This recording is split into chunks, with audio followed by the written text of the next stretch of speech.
Fiquei refletindo sobre a relação memória e superdotação, que, como tudo na vida, tem seu lado positivo e o lado negativo.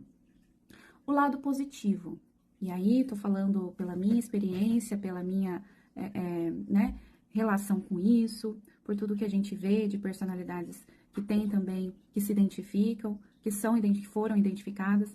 Então, qual que é o padrão, né? A memória, ela pode ser amiga ou inimiga, digamos, vamos falar dessa forma. Amiga em que sentido? Quando ela tem a utilidade do conhecimento, né? Então, para facilitar associar ideias. Então, se eu estou fazendo determinada atividade, aquilo é do meu interesse de estudo, facilmente eu vou conectar várias ideias com aquele tema. Isso acontece principalmente pela memória.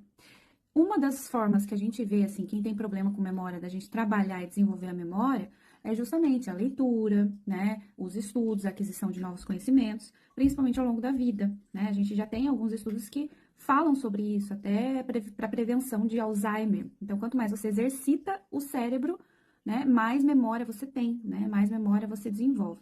Mas pensando na mente do superdotado, que tudo é muito, né, tem intensidade em todos os âmbitos, inclusive intensidade na conexão das ideias, é uma velocidade de processamento muito alta, acontece o mesmo com a memória. Então, quando a pessoa estuda um determinado assunto, ela vai aprofundar vai fazer várias conexões com aquele assunto.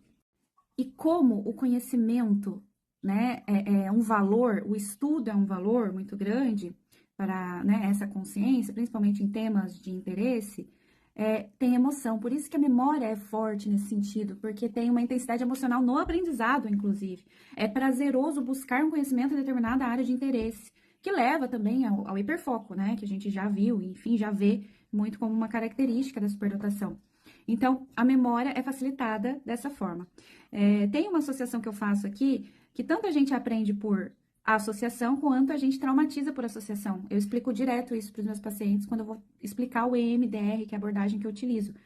Agora, pensa numa mente superdotada. Ela vai traumatizar por associação de uma forma muito intensa também.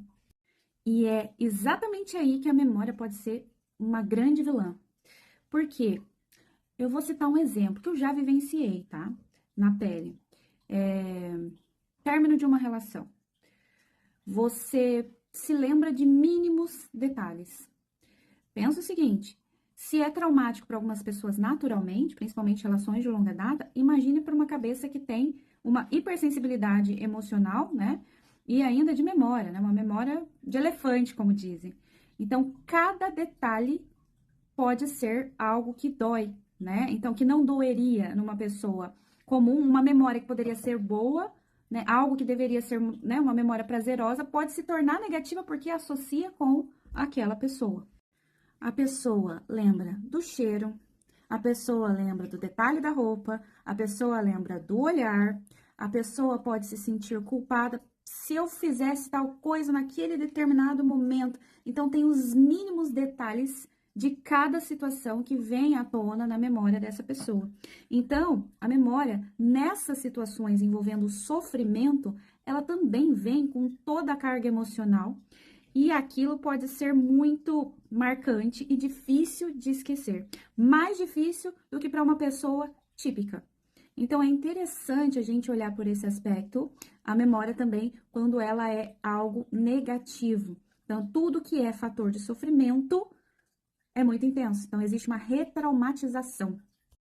Essa retraumatização no cérebro do superdotado não acontece por conta de uma terapia EMDR, por exemplo, não acontece por conta de um psicólogo, não. Acontece no próprio cérebro dessa pessoa que reprocessa tudo muito rápido, numa velocidade rápida.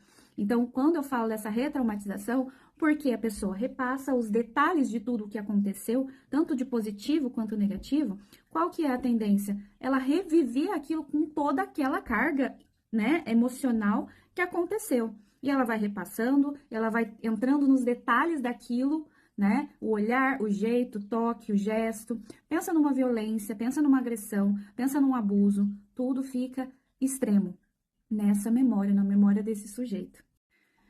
Tudo que é objeto de amor dessa pessoa também tem uma carga emocional e uma intensidade muito grande também.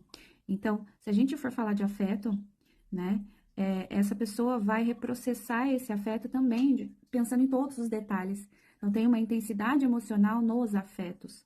Então, se a gente fala de relacionamento, também tem uma carga muito pesada um término de relacionamento.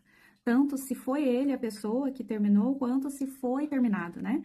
Então, se foi terminado, pior ainda. Se foi ele, talvez ele tenha pensado, talvez ele tenha ponderado várias questões e aquela relação deixou de fazer sentido. Porque tudo na cabeça do superdotado precisa fazer sentido. Se não faz sentido, ele descarta. Então, mesmo se dá com relações e situações emocionais. Então, se a atenção é maior para aquilo que é objeto de afeto, de amor, né? Isso vale para um conhecimento, para uma aquisição de conhecimento, para algo que é do seu interesse. Então, ele vai aprender muito mais sobre a pessoa do interesse, vai aprender muito mais e conhecer muito bem aquele objeto de pesquisa que é do seu interesse. Então, por que isso acontece? Porque ele coloca intensidade emocional em tudo que ele faz. E a emoção vinca memória. Então, por tudo isso é que esse cérebro superestimulado, ele vai tanto se alegrar, vai ter uma empolgação gigante quando é algo do seu interesse, quanto ele vai sofrer também com toda a intensidade. E ele pode demonstrar isso ou não, porque ele aprende a camuflar também as emoções e a esconder. Para concluir, para a gente finalizar esse breve vídeo, a principal conclusão, né, que é a introdução desse vídeo, é que a memória ela pode ser tanto algo positivo quanto negativo na vida de um superdotado. Porque numa discussão, você vai perder, porque a pessoa vai se lembrar de todos os detalhes. Ah, você falou isso mês passado, você falou uma coisa, agora você está falando outra, você está entrando em contradição. A pessoa vai lembrar do que você falou 4 anos atrás. E não tem como você ganhar essa discussão se você tentar distorcer qualquer coisa. Uma facilidade de identificar padrões justamente porque essa memória é muito boa, né? Então, ela pode ser positiva, porque ela vai se lembrar de detalhes e dificilmente alguém vai passar a perna, mas ao mesmo tempo, isso funciona mais para aquilo que ela tem atenção maior.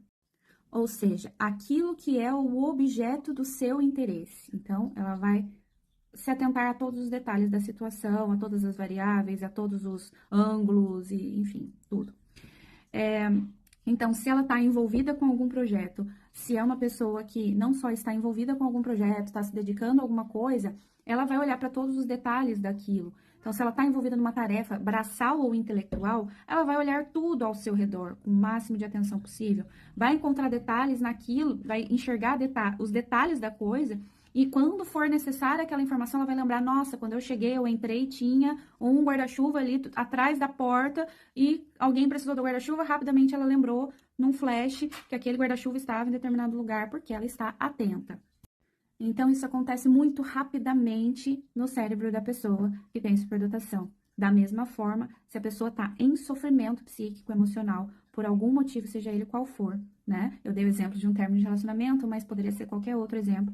Se a pessoa está num sofrimento muito intenso, a tendência é ela lembrar de uma coisa. É aquele pensamento arborizado do superdotado. Então, ela lembra de um detalhe que machucou muito e passou um gato na minha frente. Lembra de um detalhe, o gato lembra de uma coisa que a pessoa viveu com aquele objeto de sofrimento, que lembra de outra coisa e vai abrindo uma árvore e o sofrimento vai ficando muito maior do que ele já é. Então, tem os detalhes, a grande palavra-chave aí são os detalhes.